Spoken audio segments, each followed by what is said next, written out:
కుటుంబంలో చదివే విద్యార్థులు ఎంతమంది ఉంటే అంతమందికి తల్లికి వందనం అందజేస్తున్నారు. మా గృహం నందు కూడా మేమిద్దరం తల్లికి వందనం లబ్ధి పొందాం సార్. 1వ తరగతి నుంచి 12వ తరగతి వరకు చదువుతున్న ప్రతి విద్యార్థికి తల్లికి వందనం అందజేస్తున్నారు. ఈ సందర్భంగా నేను నా ఫ్రెండ్ వాళ్ళ జరిగిన ఒక ఫ్యామిలీ ఇష్యూ మీకు చెప్పాలనుకుంటున్నాను. నా ఫ్రెండ్ వాళ్ళ ఫ్యామిలీ చాలా పూర్ ఫ్యామిలీ. వాళ్ళ ఫ్యామిలీలో టోటల్ 5 మెంబర్స్ ఉంటారు. మదరు, ఫాదరు, వాళ్ళకి 3 కొడుకులు.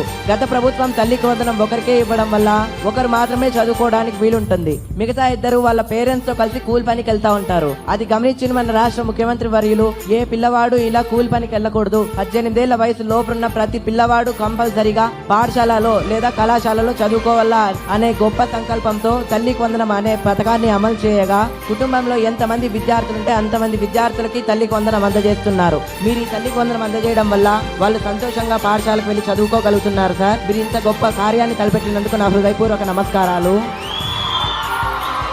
నేను మీకు మాట ఇస్తున్నాను సార్, మీరు ఈ తల్లికి వందనం క్రింద ఇచ్చిన అమౌంట్ ఏదైతే ఉందో ఇది నేను వృధాగా వాడను. నా పై చదువు కోసం ఉపయోగించి మీ ప్రభుత్వంలోనే నా చదువు అంతా ఫినిష్ చేసి ప్రభుత్వానికి, దేశానికి ఉపయోగపడేలా తయారైతానని మాట ఇస్తున్నాను సార్.